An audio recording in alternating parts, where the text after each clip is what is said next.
Kevin Warsh has officially been confirmed and sworn in as the next Fed chair. The swearing-in ceremony was led by President Trump, who was very excited that I believe Kevin Warsh will cut rates. Well, I don't believe that Kevin Warsh is going to cut rates. I think he's going to either keep them the same or hike them, which will make President Trump less happy about Kevin Warsh.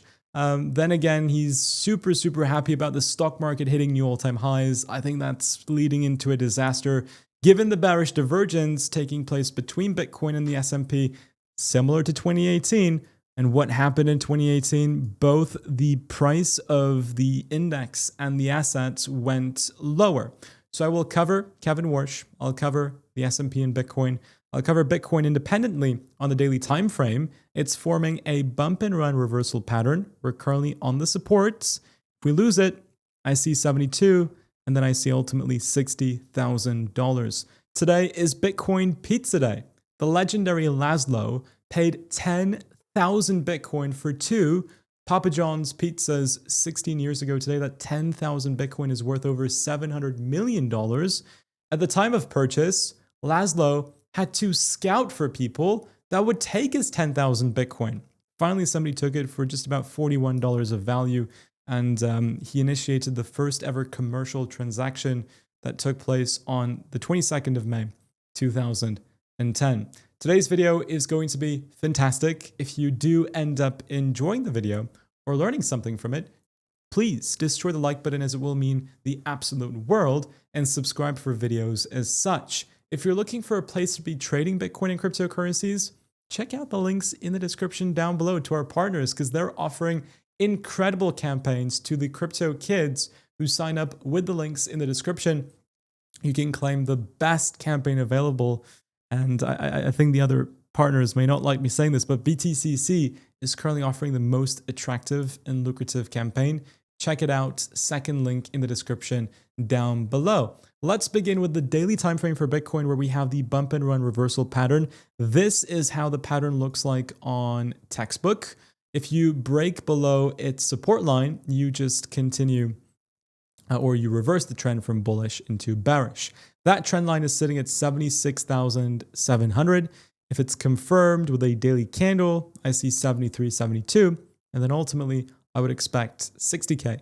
When does this scenario become invalidated? Only if Bitcoin breaks above 82.5, 83 with volume, then I'll say, okay, we can move into the $90,000, but I would still not call for all-time highs, unlike most people on crypto Twitter who, firstly, don't even think that we're in a bear market. I find that totally absurd, because factually, we are in a bear market.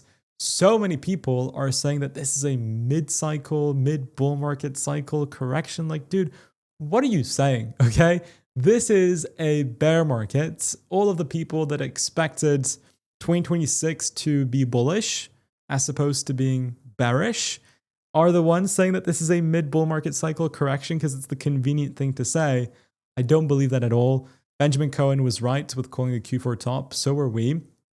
And I'm very grateful for that. I just think that it's likelier that we continue lower into Q4 and then bounce. So as an investor, I'm buying at 76 because I think it's very cheap for what Bitcoin is.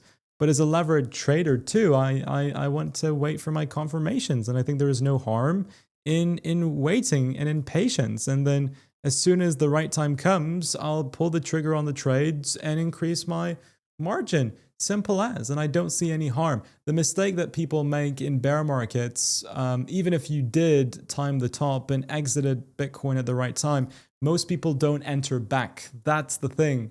They wear their investor hats and they wear their trader hats, but after selling, they remove the investor hat completely and they're stuck as traders, which is okay. But the investor hat allows you to dollar cost average into the greatest asset of all time and do that consistently for the decades to follow. So just out of my personal experience, I'm sharing this. I regret selling all of my Bitcoin pot when I thought the top was in. Even if the call was right, it's just psychologically harder for you to re-enter because you always want to see lower prices. So I keep my HODL portfolio aside and I dollar cost average, and then whatever I want to trade with, I trade with. That's the strategy that I personally deploy. 16 years ago, guys and girls, Laszlo spent 10,000 bitcoins for 2 Papa John's pizza, $775 million now. He broke the world's, he entered the Guinness World Record website because he initiated the first ever Bitcoin transaction. We haven't heard much from Laszlo since. In 2014, he posted something quite sad on Bitcoin Talk. He confirmed that he had only single digits of Bitcoin left. Those 10,000 Bitcoin represented most of his Bitcoin. In 2019, this was his most prominent public moment. In an interview with 60 Minutes, he expressed no regrets because actually doing that transaction solidified Bitcoin being both a store of value and a medium of exchange, something that gold and silver can't be simultaneously. I actually think he has tons of Bitcoin, and probably this was a lie.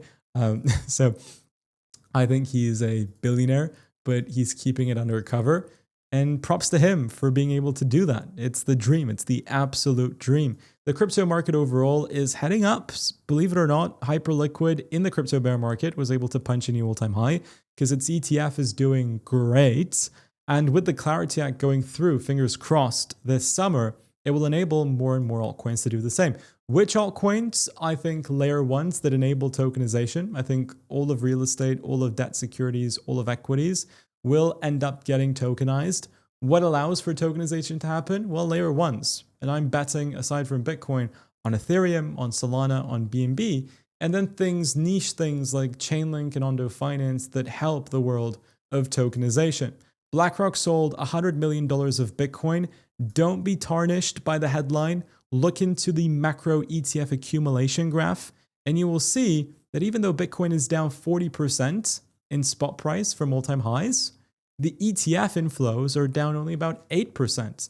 ETF holders are persistent, they are resilient, they are the true Bitcoiners. It's funny, the true Bitcoiners should have been us retail, but the institutional old guys seem to be better Bitcoiners than us because they know how to get rich. They know that they just need to buy and hold and do that for a long time. And boom, when they retire with a bunch of cash.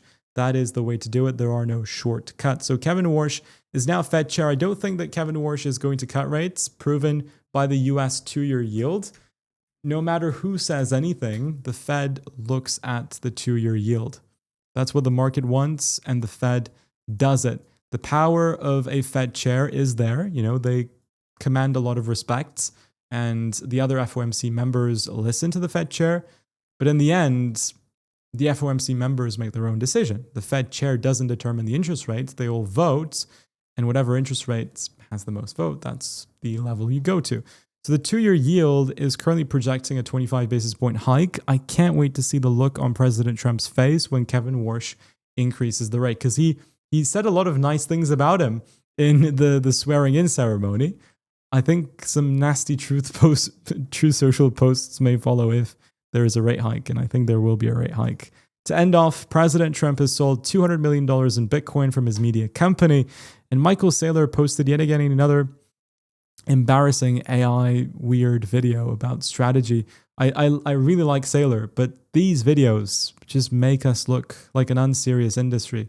So please, Saylor, if you're watching, stop. Thank you all for tuning in. I'll see you in 24 hours. Take care, and as always, it's quoted by Chris M. Crypto.